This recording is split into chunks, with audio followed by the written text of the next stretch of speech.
Fim da linha para Vidal na Inter de Milão. Jogador é multado pelo clube italiano por falar que jogaria no Flamengo. Clube rubro-negro está muito próximo de acertar a contratação de meio-campista do Shakhtar Donetsk. E mais, lista dos relacionados para o clássico de daqui a pouco, 8 da noite, Maracanã, primeiro duelo da semifinal do Campeonato Carioca. Essas e outras, a partir de agora, no seu canal Raflamelo. Cola esse dedo no like, ajude muito o nosso canal, continue compartilhando os nossos conteúdos. Se você não é inscrito, aqui embaixo tem um botão vermelho, você se inscreve e ajuda o crescimento do canal Raflamelo. Aqui embaixo também tem um link, e aí você ativa o sininho para receber todos os nossos vídeos. Raflamelo 81, nossas redes, informações do Mengão 24 horas. Assiste até o final, não pule sequer uma parte, porque hoje é dia de Mengão. A espera acabou, meu amigo Mauro Santana, mais uma vez a presença aqui nos estúdios Raflamelo.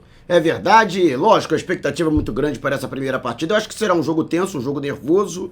Não acredito, tomara que aconteça, né? Mas eu não acredito, na avaliação de jornalista, em um placar muito dilatado. Eu acredito que se houver uma vitória do Flamengo, a gente torce por essa vitória, será por 1 ou no máximo 2 gols de diferença, o que já dará uma vantagem muito grande para a partida de volta também no Maracanã no próximo domingo. E hoje teremos novidades no Maracanã. A espera acabou. Desde que iniciou a pandemia, né, o trabalho da imprensa era restrito. A gente não podia ter contato com os profissionais, os jogadores e também o treinador. Então, hoje, exatamente um dia que entra para a história. E Mauro Santana, sobretudo, parabenizar a FERJ, Federação de Futebol do Rio de Janeiro, na pessoa do Rubem Lopes, né, o presidente, o Guto Seabra, né, que deu a ideia.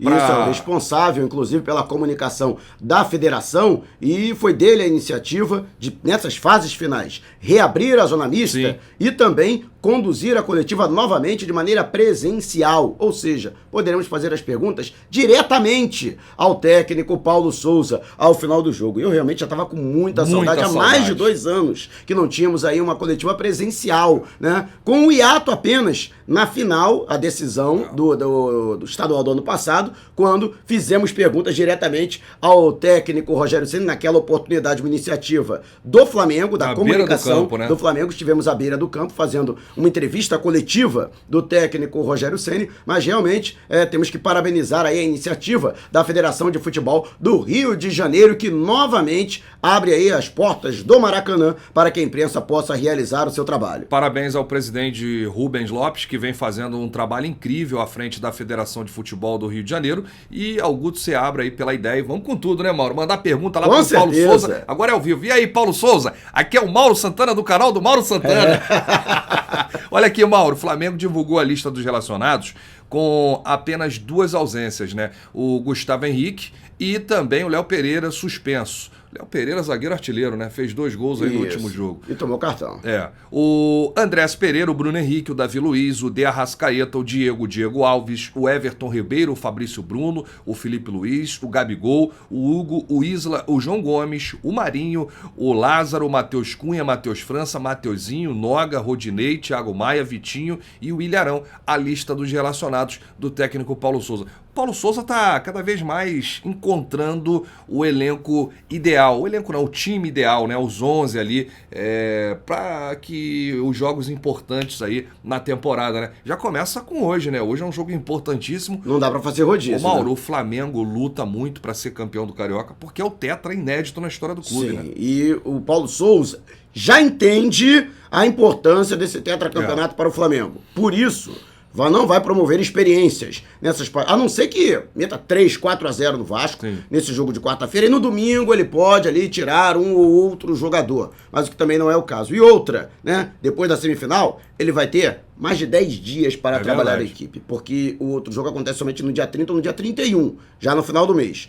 Ou seja, não há mais necessidade de fazer qualquer tipo de experiência. E já deu também. O que ele queria lá atrás, inclusive foi pergunta minha, em quanto tempo ele achava que poderia encontrar o 11 ideal? Ele disse 6 a 7 jogos. Já passaram. Então, isso foi lá naquela goleada de 5-0 em cima do Nova Iguaçu. O deadline já aconteceu. Então, a partir de agora, ele já tem que apresentar a formação que ele considera ideal. Já que a gente está falando nos 11 ideais, é o 11º jogo do Isso. Paulo Souza comandando a equipe do Flamengo. Ô, Mauro Santana, placar pro jogo de hoje, sem ficar em cima do muro, hein? Sem ficar em cima do muro, você sabe que eu sou sempre Mengão. E você né? tinha falado que ia ser um jogo difícil, porque, sim. como define no outro jogo, a tendência é as duas equipes controlarem, E administrarem o Vasco mais. não vai sair. Vamos combinar. Mesmo que sofra gol, o Vasco não vai sair. Pra mim, o Flamengo vence apertado 2-1. 2-1. A zaga vai dar mole de novo. Mas eu acho que o Flamengo vence. Foi o placar do último jogo, Flamengo e Vasco no Newton Santos.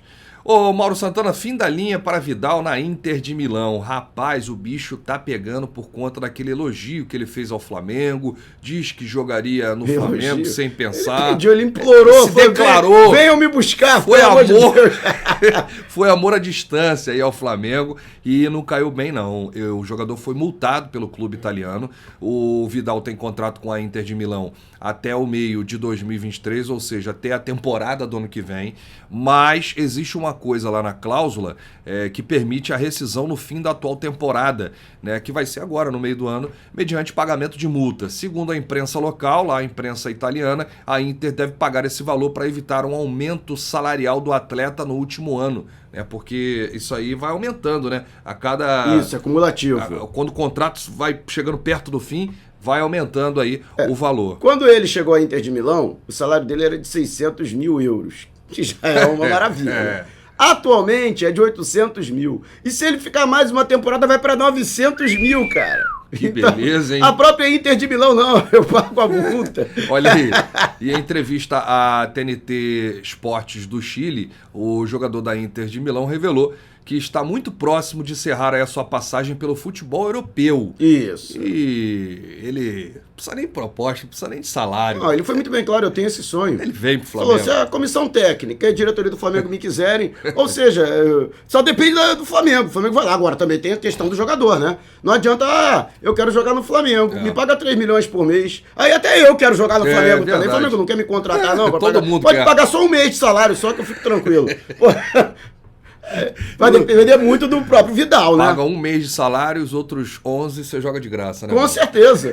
Eu pago pra jogar, inclusive. Olha aqui, Mauro Santana, depois de fechar com Pablo, Marinho e Fabrício Bruno, o Flamengo está muito próximo de acertar a contratação do meio-campista Marco Antônio, do Shakhtar Donetsk. O Marco Antônio, lembro muito do futebol dele no Atlético Paranaense. E ele saiu muito jovem daqui e continua jovem. Parece que o tempo não passou para o Marco Antônio, que tem 21 anos, Mauro.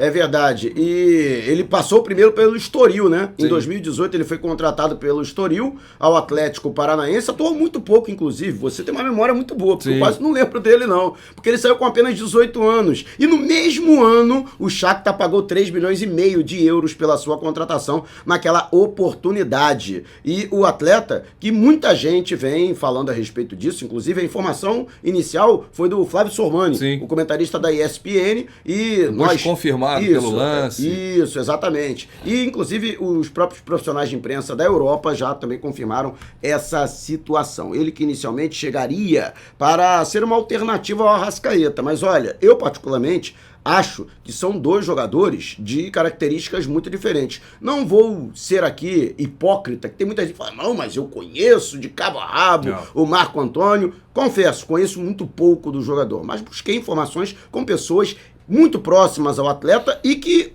acompanham a carreira dele e que foram taxativas. Não é um jogador que seja, vamos dizer assim, decisivo, como é o Arrascaeta. É um cadenciador. Eu estava, inclusive, acompanhando alguns jogos dele na equipe ucraniana. A posição que ele faz no campo era a posição que o Gerson fazia no Flamengo. Isso, né? Aquele segundo ele é o 8, volante, exatamente. Ele não é um 10, entendeu? O Arrascaeta é praticamente o que a gente chama aqui no futebol sul-americano, a gente não tem muito essa cultura no Brasil, mas que, por exemplo, na Argentina, no Uruguai, no Paraguai, eles chamam de enganche. Sim. Aquele jogador que sai do meio campo e encosta nos homens de frente. Essa é principalmente a função do Arrascaeta. O Marco Antônio não tem esse cacuete. Repito, ele é um cadenciador. Você falou do Gerson, ele tem um estilo muito parecido com o do Diego. Sim. Do Diego Ribas, né? Seria, vamos dizer assim, um jogador cujas características são mais próximas das do Marco Antônio. Eu vou refrescar a sua memória agora. O Marco Antônio, ele saiu para a Europa naquele período do Vinícius Júnior, do Rodrigo, em que esses jogadores estavam em alta, e ele tinha um destaque na equipe do Atlético Paranaense, né? Mesmo muito novo, ele já atuava na equipe principal com grandes jogos. O contrato seria por empréstimo até o fim do ano, nessa nova janela da FIFA, de jogadores que atuam na Ucrânia por conta do campeonato que está paralisado, e aí ele viria até dezembro com um valor fixado aí em 5 milhões de euros, 28 milhões e 200 mil reais. Eu acho que é um valor considerado relativamente baixo. Vai que o moleque estoura, Sim, por exemplo. aí... O Flamengo paga os 5 milhões de euros e pode futuramente, quem sabe, negociá-lo por 8, 10 milhões de euros. Né? Agora, o que eu temo é justamente ele chegar com essa responsabilidade de ser um provável substituto do Arrascaeta, sendo que não tem as mesmas características. Então não se pode fazer essa expectativa em cima do jogador. É um bom jogador? Sim, é um bom jogador. Seria uma boa oportunidade de mercado para o Flamengo, mas não pode chegar com essa responsabilidade, porque, repito, ele não é um jogador tido como decisivo, não é um jogador que desequilibra. O Marco Antônio tem 21 anos e está no Brasil aguardando toda a situação. Ele que tem contrato aí com a equipe ucraniana até o julho de 2025. Mauro Santana, a gente se despede aqui, mas a gente está junto aí no Maraca. Mais tarde tem Flamengo e Vasco, 8 da noite, é o primeiro duelo da semifinal do Campeonato Carioca. Olha, mais de 40 mil ingressos já foram vendidos de forma antecipada, hein? Tá correndo a venda hoje aí, poderemos ter algo em torno de 50 mil nesse Vasco e Flamengo, porque o mando é do Vasco. Domingo aí sim é Flamengo e Vasco. Grande abraço, saudações, valeu!